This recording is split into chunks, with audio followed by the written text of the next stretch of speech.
Oh, ayan, Panelo. Talaga ba? Hmm. Ilang kaso na ba ang naipanalo na itong si Panelo?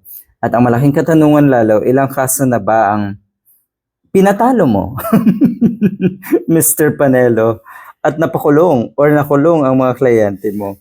Kung ikukumpara natin yan kay Attorney Kapunan, nako, kahit isa-isahin natin, meron akong listahan dito ng mga naipanalong um, sensational cases na Attorney Kapunan.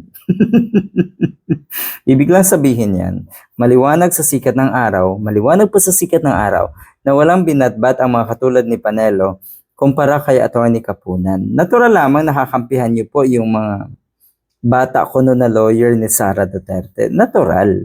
Kasi nga naman, magtataka ang mga netizens, ang mga kababayan natin, kung bigla kayong kakampi sa mga matitino at totoong magaling.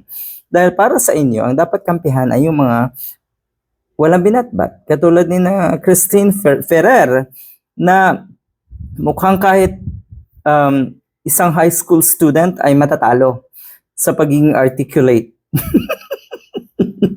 Klaseng mga abogado ito, ano. Or pwede rin naman daw sabihin na baka kasi yan kasi yung kahanga-hanga para sa mga DDS eh. Kaya no choice etong mga abogado ni Sara Duterte kundi magtanga-tangahan. Wow, ang galing naman. Yun eh. Baliktad na kasi ang kaisipan eh. Ulitin ko lang, ang kahanga-hanga para sa kanila ay yung mga tanga.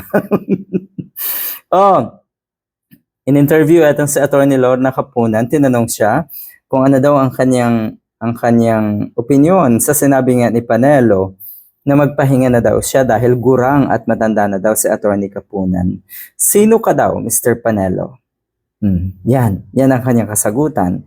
Huwag mong antayin na hamunin ka ni Attorney Kapunan dahil sa ngayon pa lang, kitang-kita na, wala kang pwedeng or wala kang binatbat kay Attorney Kapunan.